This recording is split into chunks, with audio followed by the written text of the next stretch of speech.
প্রশ্ন আসতে পারে, হুজুর আমার 1 বছর বা 10 বছর আগে হজ ফরজ হয়েছে, 10 বছর আগে ধরেন 1 লাখ টাকা লাগতো, আপনার কাছে কোনোভাবে 1 লাখ টাকা এসে গেছে উদ্বৃত্ত, তাহলে আপনার হজ ফরজ 10-15 বছর আগে,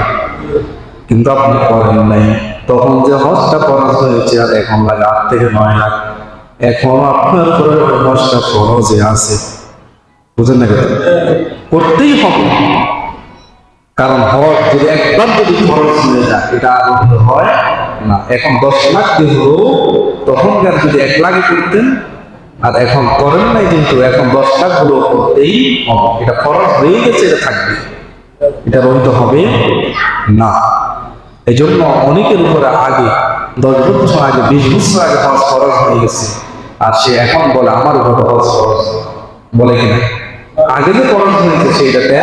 পাইনি, সে অলসতা করে যায় না, আর এখন বলে আমার উপরে এখন খরচ। তুই যে আগে যে হয়েছে করেন নাই, এই খরচটা এখনো আছে, এখন 10 লাখ বা 20 লাখ লাগে আপনাকে করতেই হবে।